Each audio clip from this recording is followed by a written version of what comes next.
Green Bay hustle, grind it up. Hit the field, we don't bluff. Touchdown dances, feel the love. Jordan's got that MVP stuff. It's time for Aloha, let's go. Packers bringing that show. It's time for you know who. Wanna go, gonna glow.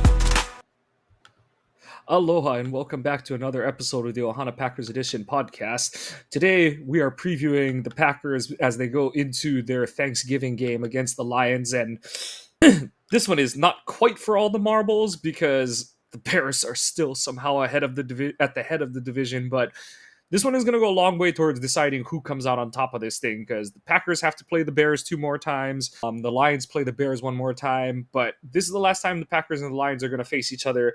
And with the teams separated by that tie game, thanks Cowboys, because that's being the separator between these two teams, this is going to be one of those last, I don't want to say last, but this is going to be one of the bigger tests remaining on the Packers schedule.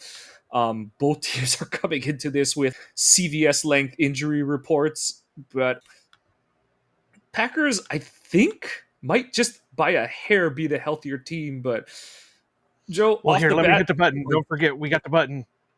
Excuse me! I'm in need of medical attention! there's a lot of people on the Packers who unfortunately need that. But like I said, I think the Bears, I mean, not the Bears, the Lions actually have more. So granted, the Packers did not. They had a simulated practice on Monday.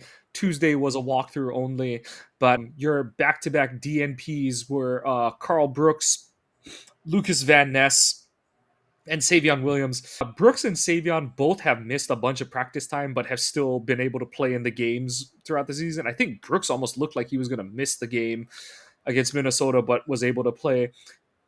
Lucas, that one's a bummer. I know that like he had just come back, and there were different people who kind of said like, oh, it looked like he went off kind of like favoring a foot again. Didn't really distinguish if it was the same foot or a different thing, but No, from what I've gathered, from what I've read, what I've heard, and stuff like that, he hasn't re-injured it. It just wasn't back to. He wasn't comfortable on it yet. Okay. Well, so, but I could be completely wrong. But that's what I was kind of gathering from everything, was it's not a re-injury, because LaFleur still said he's still day to day. Right. Yeah, I didn't get to watch, so thanks. I'm glad you were able to give the context of LaFleur's presser, because that would be the one that stands out the most, especially again this Lions team. But we'll go through the rest of the Packers stuff. So your only upgrade was Keyshawn Nixon went from a DNP to a limited participant. It's a walkthrough. It's a stinger, so you're not going to learn too much from it, and they're going to probably have another walkthrough on Wednesday. But, you know, that's a positive trend for Nixon. And then your limited participants, laundry list of Bullard, Edge Cooper, Matthew Golden, Nate Hobbs, Josh Jacobs, Jaden Reed, who is still not on the active roster, Zach Tom, Quay Walker, and Dontavian Wicks. So of those, I expect the guys who played last week to be able to go this week, but hopefully you're able to get Golden and Quay back this week. It would be absolutely huge to get those two guys back. If you can get Jaden Reed back this week, that would be phenomenal, but I'm not counting on it. It just feels too soon. The only reason I open it up as a limited possibility is the fact that they opened his window on a Friday, which is really weird when you think about it, especially with how earlier in the week LaFleur was like, oh yeah, we won't do it until he's like, you know, realistically close to being able to play. And then they go and open, you know, he said that on last week Wednesday, and then on Friday they're opening his 21-day window. So I agree with you. I heard your exasperation. I don't think Thanksgiving is a realistic opportunity. It's not that. It's that everything that I keep hearing is everybody expects him to play Thursday. So I mean, all the podcasts I've listened to, which is of course limited, all the tweets that I'm seeing and stuff like that, it's like everybody is expecting Reed to play Thursday. Yeah, and I'm a naturally pessimistic person, so I'm always I gonna am be too. projecting down. I'm one of those I wait to see on everything, but like I Yeah, said, everybody seems to think Thursday is going to be his return. yeah. Like I said, the only reason I even give it a possibility is the fact that he weirdly was not elevated, but opened his window on Friday, which you get him to do the like the shoulder pad walkthrough practice on Friday, see how he responds to that, and there's no contact. That's the only thing that I'm concerned about is he doesn't have a padded practice, and even that's not full contact anymore. But you're at least wearing all the gear, and you gotta go through the motions. See, with the collarbone, especially, you're seeing how that part of his body responds to having like the extra weight, the extra pads, and all that kind of stuff. The foot, I feel like, is fine at this point. I think that he's had the surgery, he's had the time off of it, so I don't think the foot is. I know he's going to be listed with it, but that's because he's coming off of a foot surgery. But yeah, like we'll see where like you said, the tea leaves are pointing one way, but we'll see what happens. They're going to The have only to. thing that I can think of are people are equating that when Watson made his return, he did that whole video, like video montage, vignette. If you're a pro wrestling fan, and Jaden kind of did the same thing. So I think a lot of people are seeing that and saying, "Oh, well, we just got it with Watson. I'm one, it's got to be with Reed." So, and like I said, everybody seems to be optimistic about it, and I'm always one of those that I'm a wait and see type of guy. But that would be a boost if obviously it would be a boost if they could get him back for Oh, it'd third. be an absolute boon, yeah. And then your double full participants are Dobbs, Jordan Love, and excuse me, and Christian Watson, which is really great to see on Watson's point. And then on the Lions side of things, Terrion Arnold is working his way back through concussion protocol. That'll be really interesting to see how he, with the short week. Brian Branch was updated to a full participant. Marcus Davenport, who will probably get injured during the game, is a full participant. The big ones to note are of the starting O line, Taylor Decker, limited participant, Graham Glasgow, DNP both days, Tate Ratledge, limited participant. He was injured during the game. Panay Sewell, limited participant, and I think Panay Sewell was questionable going into last week's game. And, he's probably going to have a designation. So the Lions' starting O line is dealing with injury. They're one of the rotational edge defenders in Josh Pascal downgraded to a DNP with a back issue today. Like I said, and the other big one is Campbell basically ruled out Kirby Joseph for this week. So on both sides of the ball, especially if the Packers can get Reed back as well, but Watson's getting healthier. Dobbs has stayed healthy. Wicks looks to be getting healthier. Hopefully, you're getting Golden healthier, and excuse me, and so you can attack them that way. Unknown if you're going to have Lucas this week, but we saw the uptick in snaps from Rashawn Parsons. Hopefully, Wyatt is turning the corner back to the guy he was, pre-injury against Dallas. You're seeing a little more explosiveness there. And if you're able to get Quay back on the field, you can blitz up the A gaps. You have the guys to run, especially if the Lions O line isn't super healthy. So,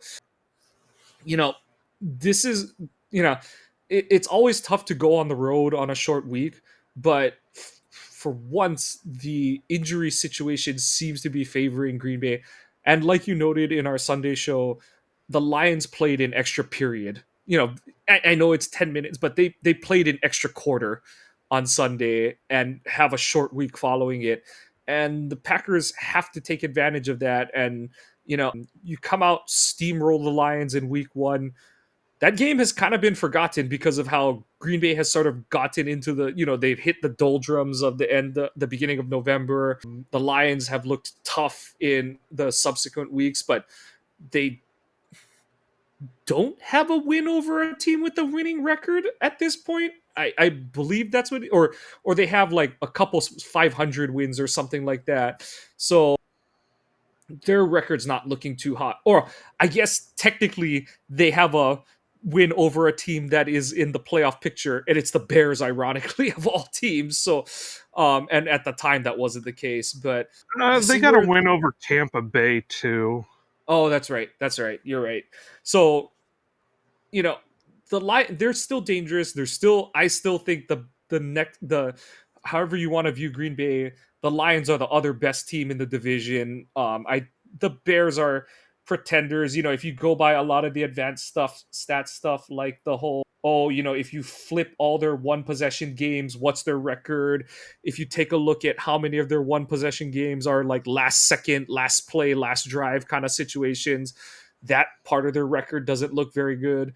So, the Lions, they have blowouts. They haven't done super well against the other quote unquote true playoff contenders, but at the same time, this is still a dangerous team. They know they got embarrassed in week one, and this is something the Packers haven't done in several years, basically since 2021, where they haven't put one of these kind of teams out of its misery late in a season.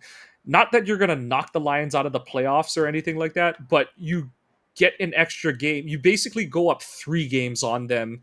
If you'll go up 1.5 in the standings, but then you'll have beaten them twice in the division. They'll fall to 2 losses in the division, 3 losses in the division, because they lost to the Vikings 2 weeks ago. So this is a really important one. And like I said, in the areas where the Packers should want to be able to attack the Lions, Packers offense against the Lions defense, they should have some mismatches. And their defense against the Lions offense, they should have some advantages because the Lions are beat up at this point of the season. Yeah, for sure. They, you know, and of course, like I mentioned for the Vikings game, it's a division game. It's a NFC North game. They always all teams play those harder than they do any other game.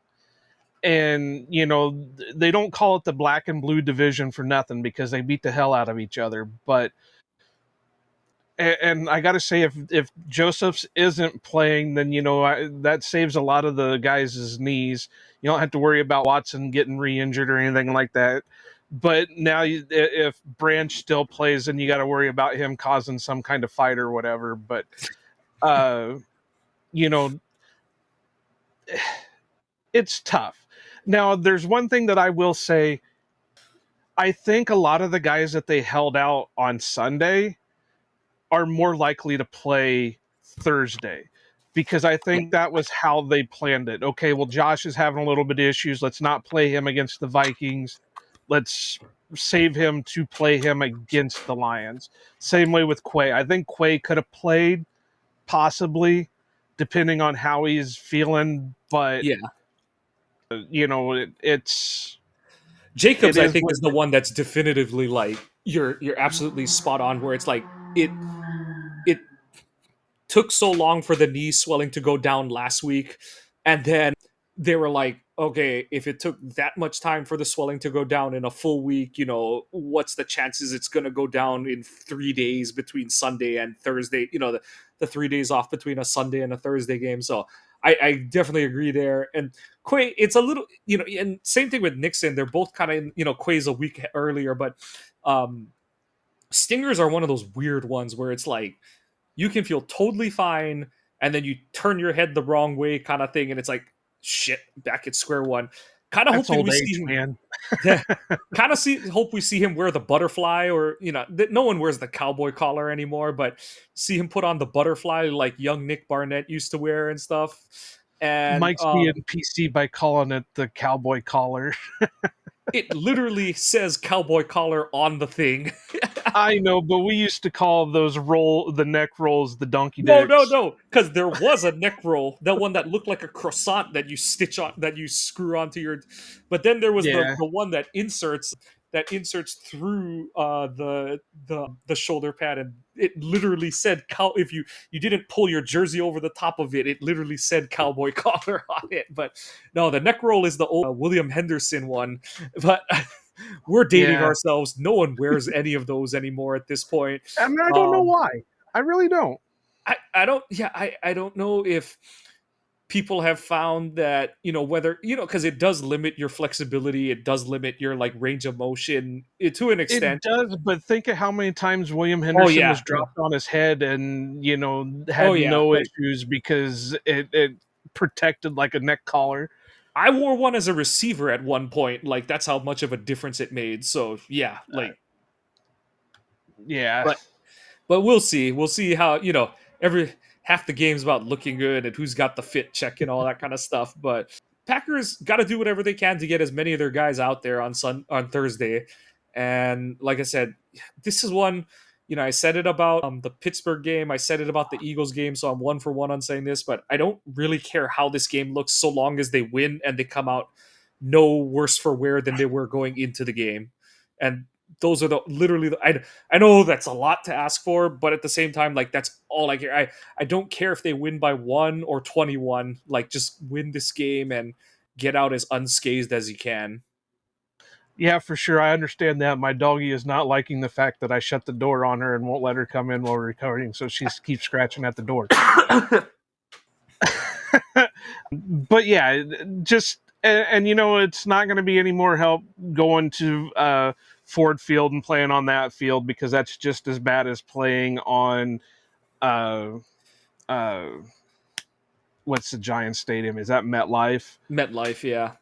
Yeah. So that is a big concern, but yeah, I mean, I like you said earlier, this is probably the healthiest the Packers will be rolling into a game, and I think I agree with you on something you pointed out earlier in the season that I think the Packers are listing a lot of these injuries just so they don't get in trouble. Yeah, I agree with you. I think So that we've seen the Falcons, I think it was, get a draft pick dock this season. The Ravens had that whole situation with Lamar Jackson, and then I think there did the was one. Falcons get a lose a pick? I know they got fined like $100,000 or something like I that. I thought they lost a pick too, or it was, I can't remember if they did or if the like Pelissero and Rappaport tweets were just saying like draft pick fine may also come into play or some shit like that. So I can't totally remember. I know the Ravens only got fined, which was pretty like bullshit, honestly, when you think about it, because like that's their starting quarterback, and I think the Falcons was like a rotational like defensive player kind of thing or something. I don't think it was even a starter. So yeah, I think the Packers are just like, okay, you want to see the books? We'll show you the books. like like we're not quite at the point of listing people as old like they were with like Bulaga towards the end of his tenure, but yeah, like, or Mercedes Lewis, but yeah, I think that I agree with you. They're like, you want us to pull our, you want us to pull them down and show you what we got. We're gonna show you the whole ass at this point, but we've already gone through most of these matchups. You can check out the episode from week 1 because most of those are going to be true. I guess the only question will be like who starts at corner. I don't know if Hobbs is back at this point. I think who was it that said it? Was it? I'm pretty sure somebody said that he was guaranteed to not play too. Got it. But I could have misread that, and that was just speculation. But I think I saw it on the Elon machine that somebody said that he's probably going to be out again. Yeah, because I know that when he first like got hurt, it was like a 3-ish, maybe 4 week thing. So we're like on week 3 to 4, like, and it's a short week and stuff. So yeah, I can see them like playing it cautious with him, playing it cautious with Lucas, giving Lucas that extra time back and stuff. But otherwise, I think the Packers should be mostly healthy. But anything else on this one? I feel like more than anything, it's those kind of injuries and just hopefully the Packers have refound their pass rush. Hafley has kind of identified what's going to work for this team. My big key defensively for the Packers is you just got to fit the run good. The Giants were up with a chance to win that game against the Lions, and they blew it because they couldn't fit their run gaps on defense. The Packers, that was one of their superpowers in week 1, and for the first like quarter, third of the season is like there's no like bona fide run stopper on this defense, or like any one guy that you're like, that's the reason they stopped the run. It was they were really disciplined in their run fits. They were playing fast to the ball. We've seen that slip over the past couple weeks. So we'll see how they do playing on turf against the Lions. But they got to come with their A game in that regard between the ears, and just really have all their be on their P's and Q's this week. Sorry, I was kind of looking to see if I could find it again. No, I guess they had him listed as limited, so there was nothing really.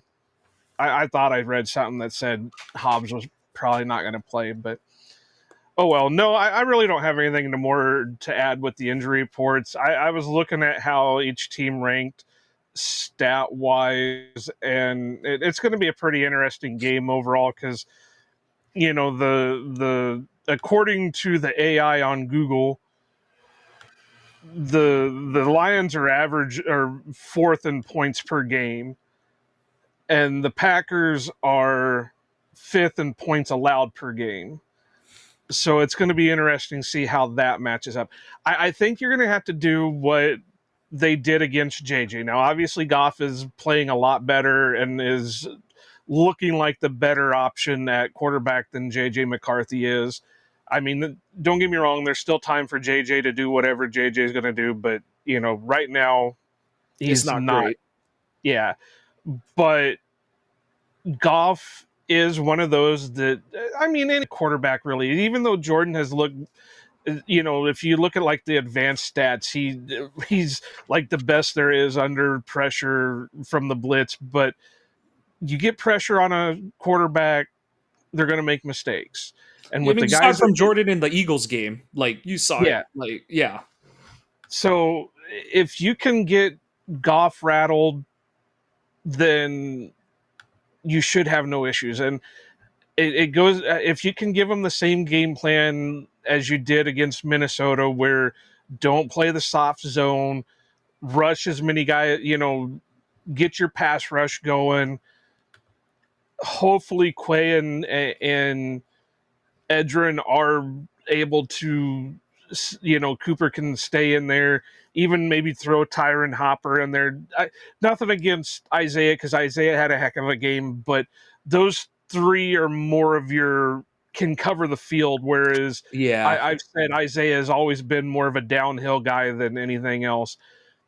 So that had stopped Montgomery and Gibbs getting loose. So just be smart about it. Don't give up the easy stuff. Make them earn everything they get.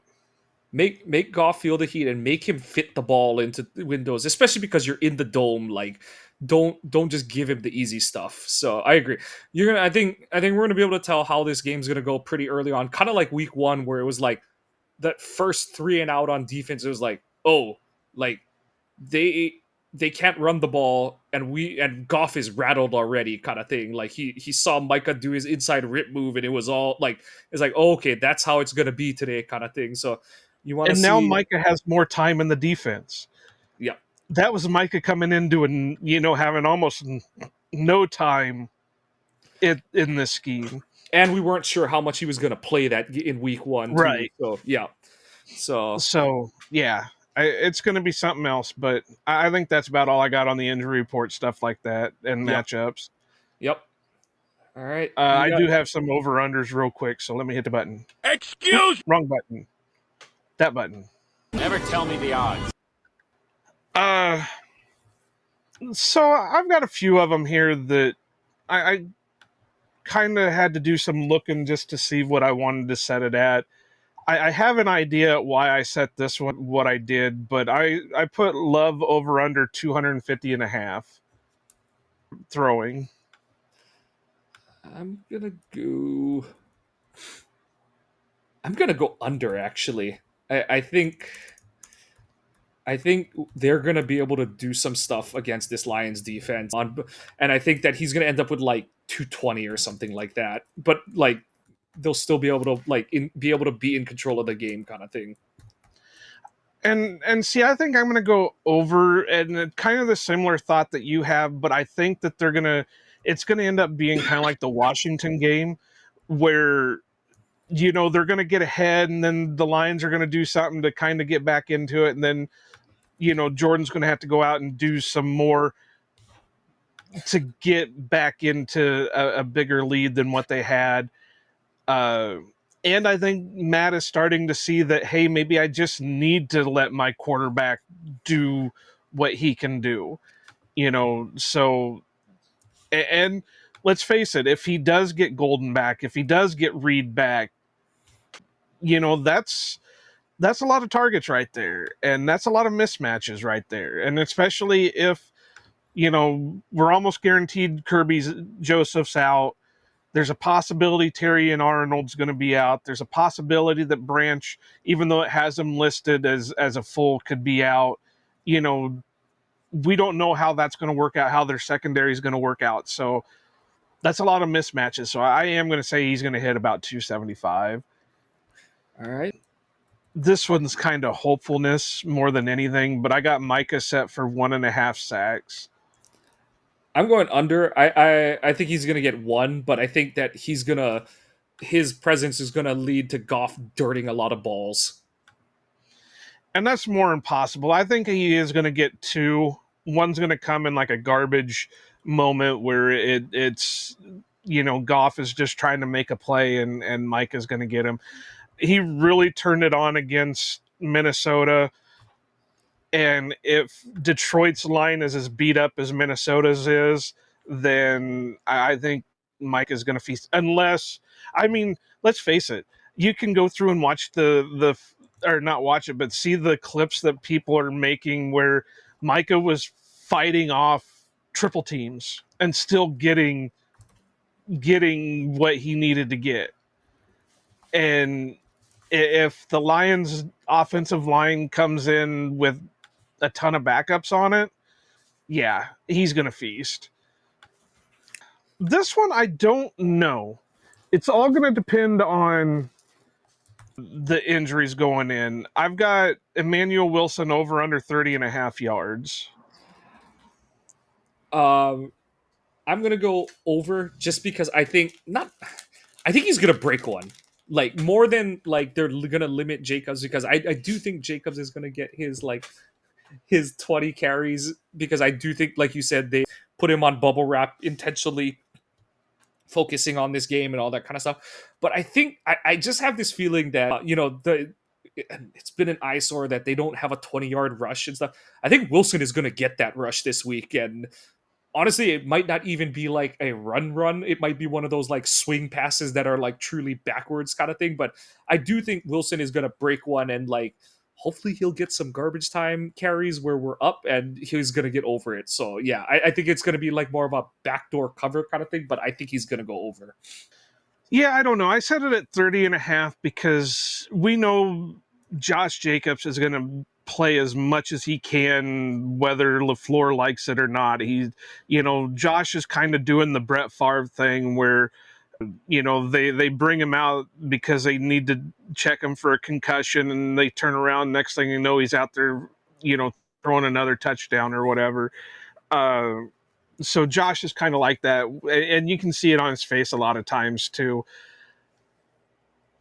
And I think they're going to try to rotate in a little bit with Brooks. I think they are going to get a little cutesy when it comes to like end arounds and shit like that. So I'm going to take over, but yeah, I'm really slight on that. Maybe 35 rushing yards, but he could get involved in the passing game a little bit more. So that could. So I have it set for rushing yards. So that's where I'm at on that. Watson over under 45.5 receiving. I got it over. You're seeing him be more of our contributor. You saw how he did tear up this Detroit secondary back, not Thanksgiving last year, but the week after Thanksgiving last year. He's getting healthier, and especially if Joseph doesn't play, he has numbers against this secondary, and it doesn't really matter which of the corners is covering him and stuff. I do think they're going to try and take some deep shots with him. I hope they try to set the tone like they did a couple years ago on Thanksgiving with an early deep shot.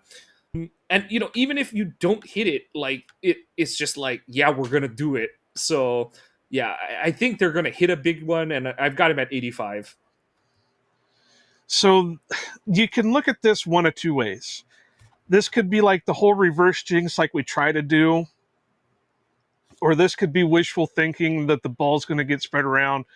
I'm going to say he's going to be under, just because, like I said earlier, if Rita's back, if Golden's playing, if all these guys are playing, the ball's going to have to be spread around. And I just think that if Rita's back, even if on limited snaps, is going to see some targets go his way. So I think and that's not to say Watson's not going to get his too. I think the bulk of it is going to be spread around. I'm hoping this is going to be one of those games where Jordan hits like 9 or 10 different receivers for yardage, and we go from there. So I think I'm going to take the under on that. And this one is not more over or under. This is just kind of wishful thinking at this point.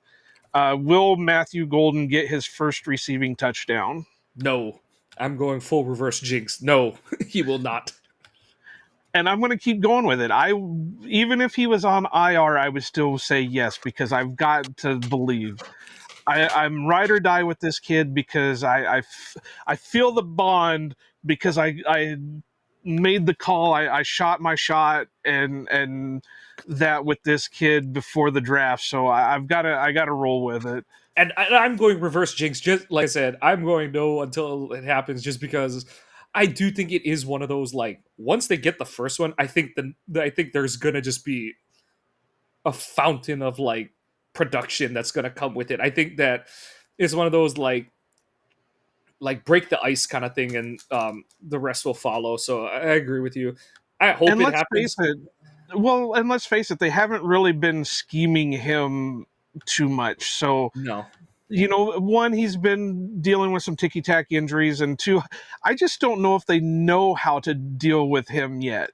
I think it's not. I think the problem is they know, but they want him to be playing Dobbs's position, and I think that's the rub. Is like, you can't take Dobbs off the field yet, but but at the same time, that's the stuff you want Golden doing, because he's obviously not as like sturdy of a physical build as Dobbs is, but the kind of separation he can create on the routes that Dobbs is running for you, plus the hands. And I'm not going to say anymore because I don't want to jinx the kid, but oh god, knock on wood, take it back.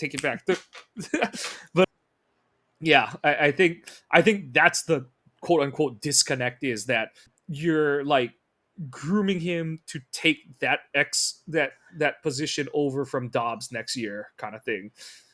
I get that, but I still think that's because I don't know how to properly use him.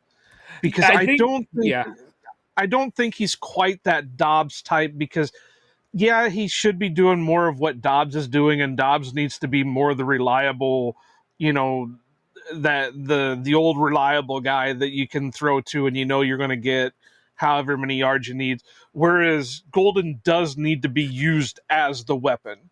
He needs to be, he needs to be used as to run the routes, to get open, to take the deep shots.